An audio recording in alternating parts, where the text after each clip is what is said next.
Hello అండి, నేను మీ Madhuri. Welcome to Suman TV network. ప్రస్తుతం మనతో పాటు ఉన్నారు celebrity homeo physician doctor Chetan గారు. నమస్కారం చేతన్ గారు. నమస్తే మేడం. చేతన్ గారు, ఇప్పుడు డయాబెటీస్ అంటే కంప్లీట్ గా లైఫ్ స్టైల్ చేంజ్ చేసుకోవాలి, ఫుడ్ హ్యాబిట్స్ చేంజ్ చేసుకోవాలి, డైట్ లో మార్పు ఉండాలని చాలా మంది అనుకుంటుంటారు. సో డయాబెటీస్ కి white rice versus brown rice ఏది బెస్ట్ అంటారు? మీరు రైస్ తింటారా? తింటానండి. మీకు ఏ రైస్ ఇష్టం? నాకు బ్రౌన్ రైస్ అంటే చాలా ఇష్టం. బ్రౌన్ రైస్ అంటే ఇష్టమా? మీరు బ్రౌన్ రైస్ ఎప్పటి నుంచి తింటున్నారు చెప్పండి. నేను ఆల్మోస్ట్ ఒక 5-6 years గా బ్రౌన్ రైస్ తింటున్నాను. అంతకుముందు మీకు బ్రౌన్ రైస్ టేస్ట్ అన్న తెలుసా? తెలియదు కదా. అంతకుముందు మీరు వైట్ రైస్ తింటుండే కదా. అవును. అయినా మీకు షుగర్ వ్యాధి లేదు కదా? లేదు కదా. మీకు వైట్ రైస్ తినడం వల్ల షుగర్ వ్యాధి వచ్చిందా? రాలేదు కదా. ఇప్పుడు మనం ఏం అర్థం చేసుకోవాలంటే, ఈ మధ్య ట్రెండ్ వైట్ రైస్ అందరు ఎవరు చెప్తే white rice not good for health అని చెప్తున్నారు. అవునా కదా? అవునవునండి.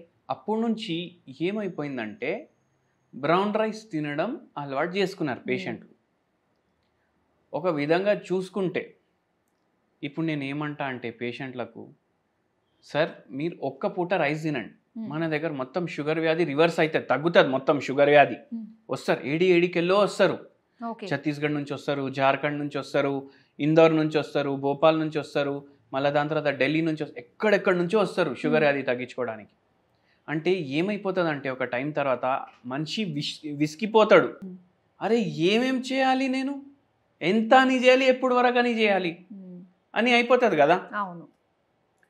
ఒకరి దగ్గర పోతే బ్రౌన్ రైస్ తిను, ఒకరి దగ్గర పోతే మిల్లెట్లు తిను, ఒకరి దగ్గర పోతే నువ్వు పాలే తాగకు, ఒకరి దగ్గర పోతే నువ్వు చక్కెరే తినకు, ఒకరి దగ్గర పోతే ఏమో నువ్వు షుగర్ సబ్స్టిట్యూట్లు వాడు. ఇట్లా ఒక్కొక్కరి దగ్గర పోతే ఇప్పుడు ఏది చేయాలి, కన్ఫ్యూజన్ అవుతుంది. ఇప్పుడు మన పేషెంట్ ఒకరికి షుగర్ వ్యాధి పూర్తిగా తగ్గింది, నాకు అడుగుతున్నారు, సార్ ఇప్పుడు నేను ఊలాంగ్ టీ తాగాలనా, జిన్సెంగ్ టీ తాగాలనా, వైట్ టీ తాగాలనా? ఎందుకండి ఏమైనా మీరు చెప్తారు కదా, ఒక వీడియోలో ఊలాంగ్ టీ అంటారు, ఒక వీడియోలో వైట్ టీ అంటారు. అయితే నేను చెప్పిన మీకు ఏది నచ్చితే అది తాగండి. ఇప్పుడు కొందరికి ఊలాంగ్ టీ ఇష్టం అయిపోతుంది, అది తాగి మీరు అదే కంటిన్యూ చేయండి అని చెప్తా. అయితే ఏందంటే ఇప్పుడు జనాలకు ఎట్లా అయిపోయింది, ఎవరు ఏది పడితే చెప్తే అది చేస్తున్నారు. ఎందుకంటే ఇంత హెల్త్ కాన్షియస్ మనం కరెక్ట్ ఉండాలి. ఫస్ట్ థింగ్, మన హెల్త్ కాన్షియస్ డెసిషన్స్ ఎప్పుడైనా తీసుకుంటే కరెక్ట్ డెసిషన్స్ ఉన్నాయా లేవా అని తీసుకోవాలి. బేసిక్గా మనం ఫస్ట్ ఏం అర్థం చేసుకోవాలంటే, షుగర్ వ్యాధి ఉంటే రైస్ తినొచ్చా, తినలేమా? షుగర్ వ్యాధి ఉంటే నేనైతే పేషెంట్లకు చెప్తా, మీరు తినండి, తినొచ్చు, వైట్ రైస్ అయితే రైస్ తినొచ్చు. అది బ్రౌన్ రైసా వైట్ రైసా మనం ఇప్పుడు డిస్కస్ చేద్దాం. ఓకే. మీకు బ్రౌన్ రైస్ టేస్ట్ ఇష్టమా, మీరు బ్రౌన్ రైస్ తినండి. మీకు వైట్ రైస్ టేస్ట్ ఇష్టమా, వైట్ రైస్ తినండి. కానీ ఒక్క పూట మీరు రైస్ తినండి. ఓకే. ఎందుకు? పుట్టే ముందు నుంచి మనం పేరెంట్స్ రైస్ తింటున్నారు. అవును. 50% మన జీన్స్ మదర్ సైడ్ నుంచి వస్తాయి, 50% ఫాదర్ సైడ్ నుంచి వస్తాయి.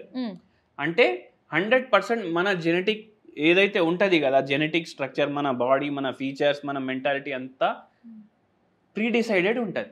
మన లైక్స్ డిస్లైక్స్ కూడా పేరెంట్స్ వైపుకి వెళ్ళి వస్తాయి. ఇప్పుడు చెప్తారు కదా, అరే వీడు వీళ్ళ నాయనలానే రసం తాగుతాడు, వీడు ఏమో వీళ్ళ మమ్మీలాగా డైలీ బొబ్బట్లు తింటాడు. అవి ఎందుకు వచ్చినాయి మనకు అలవాట్లు? మన పేరెంట్స్ సైడ్ నుంచి వచ్చినాయి.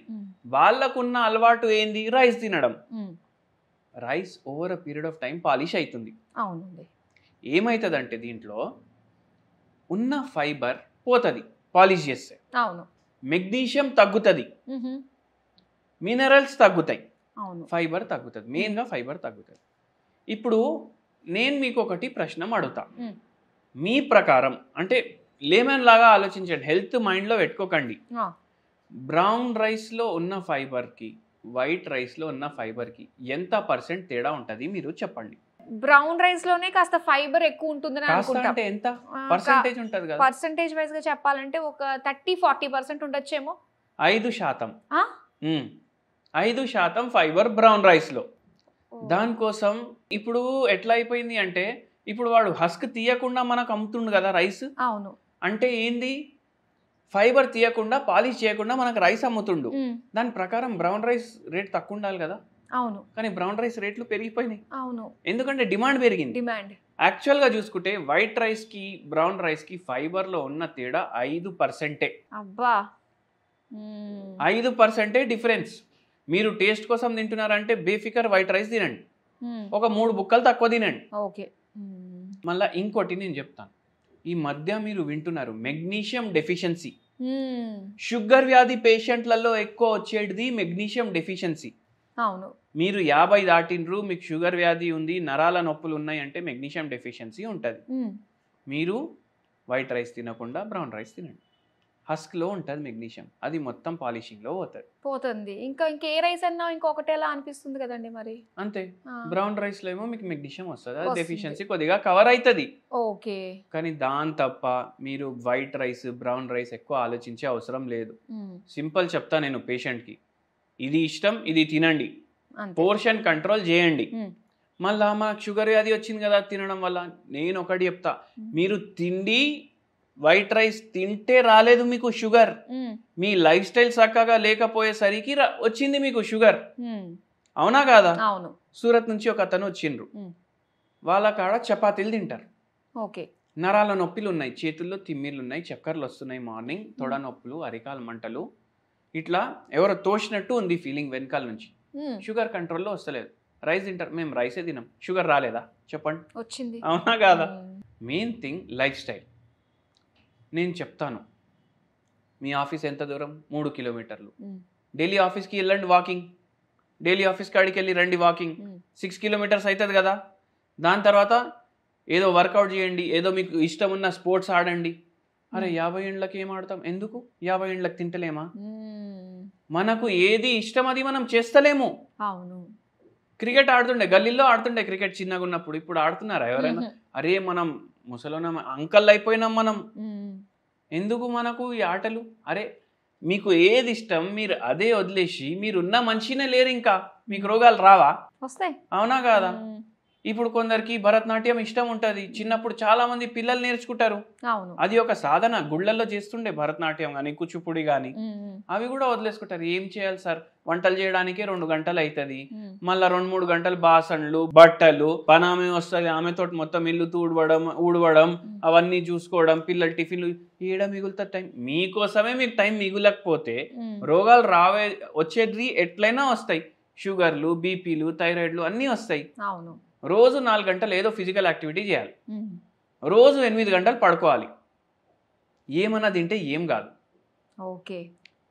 పొలాల్లో పనిచేస్తుండే ఇంతకుముందు 8 గంటలు వర్కౌటే కదా. అవునా కదా? ఫిజికల్ గా చాలా వర్కౌట్ ఉంటుంది వాళ్ళకి, ఏం రోగాలు ఉండవు వాళ్ళకు, ఇప్పటికీ ఉండవు. అవును. సరే పెస్టిసైడ్ల వల్ల రోగాలు వస్తాయి, వాళ్ళు ఏమంటారు ఫర్టిలైజర్స్ కి ఎక్స్పోజ్ అవుతారు, దానివల్ల రోగాలు వస్తాయి. కానీ ఫిజికల్ యాక్టివిటీ మాత్రం బ్రహ్మాండంగా ఉంటది కదా. మనం డబ్బులు ఇచ్చి ఫిజికల్ యాక్టివిటీ చేస్తున్నాం. అవును. అవునా కాదా? అరే ట్రెడ్మిల్ కొనురా పోయి వాకింగ్ చేద్దాం. ఎందుకు ట్రెడ్మిల్? ఇన్ని రోడ్లు ఉన్నాయి, ఇన్ని పార్కులు ఉన్నాయి, ఇన్ని ఫుట్పాత్లు ఉన్నాయి, చేయండి, దాని మీద ఫ్రీగా అవుతుంది కదా వాకింగ్. అవునా కాదా? కరెక్ట్ అండి. అట్లా చేసి మీరు ఏం తిన్నా మీకు ప్రాబ్లం లేదు. మళ్ళీ ఇంకోటి, white rice glycemic index brown rice glycemic index కి 5 యూనిట్స్ తేడా ఉంటుంది. ఇది 67 ఉంటే అది 73 ఉంటుంది. అంతే, 3-4 బుక్కలు తక్కువ తినాలి, బ్యాలెన్స్ అయిపోతుంది. కూరగాయ ఎక్కువ వేసుకోవాలి, బ్యాలెన్స్ అయిపోతుంది. ఫైబర్ కూడా కూరగాయల నుంచి పోతుంది. ఏం మైండ్లో పెట్టుకోవాలి, నైట్ టైం మిల్లెట్ మీల్ పెట్టుకోండి, మధ్యాహ్నం రైస్ పెట్టుకోండి, మార్నింగ్ ఏమో టిఫిన్లు చేసుకుంటే ఒకరోజు మిల్లెట్ తోటి ఒకరోజు రైస్వి, అంటే టిఫిన్లలో కూడా రైస్ వేస్తాం కదా, ఒకరోజు రైస్ వేయండి, ఒకటి రోజు మిల్లెట్ వేయండి. ఎక్కడ వరకు అయితే బండ్లు వాడకండి, లిఫ్ట్లు వాడకండి. అవునా కాదా? అయిపోయి కథ, మీ పని అయిపోయింది. చాలా మంది ఆలోచించుకుంటుంటారు వైట్ రైసా బ్రౌన్ రైసా చపాతీలా అని. సో దానికి కన్క్లూజన్ ఇచ్చేసారండి, చాలా క్లియర్ గా అర్థమయ్యేటట్టుగా తెలియజేశారు. Thank you so much Chetan గారు. Thank you madam.